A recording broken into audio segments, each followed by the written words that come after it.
Hello everyone, welcome to book form. और आज के इस वीडियो में हम लोग कवर करने वाले हैं क्लास 9 एनसीईआरटी इकोनॉमिक्स का चैप्टर नंबर 3 की पॉवर्टी एज अ चैलेंज का पार्ट 4।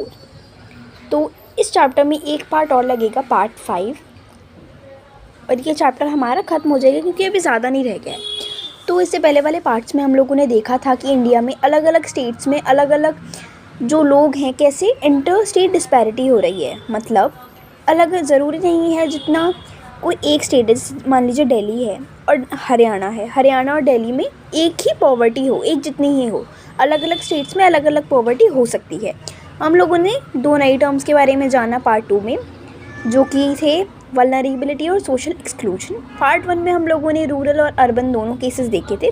तो अब पार्ट 4 में हम लोग डिस्कस करने वाले हैं ग्लोबल पॉवर्टी सिनेरियो। तो मतलब ये पूरी दुनिया में किस तरीके से पॉवर्टी हो रही है, हम उसके बारे में जानेंगे। The proportion of people in different countries living in extreme economic poverty defined by the world bank as living on less than $2.15 per day has fallen from 16.27% in 2000 to 9.05% in 2019।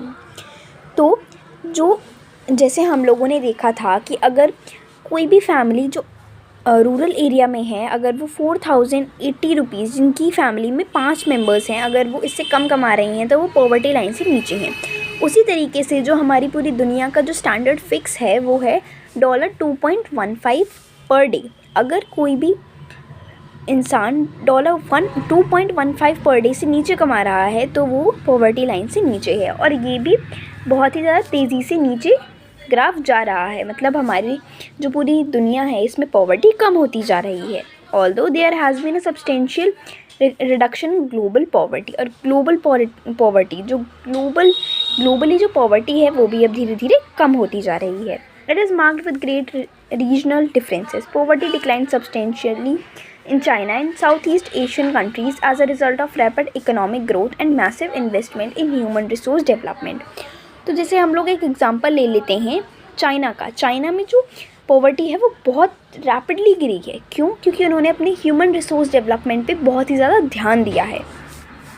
Number of poor in China has come down from 2.1% in 2014 to 1.2% in 2005 to 0.1% in 2020। तो हम देख सकते हैं कि कितनी ज़्यादा तेज़ी से इनका जो ग्राफ है, जो पॉवर्टी का ग्राफ है, वो कितनी तेज़ी से गिरता जा रहा है। जो पहले इनकी पॉवर्टी 2.1% थी 2014 में, वो 1.2% हो जाती है 2015 में, और फिर 0.1% 2020 में। In the countries of south Asia, India, Pakistan, Sri Lanka, Nepal,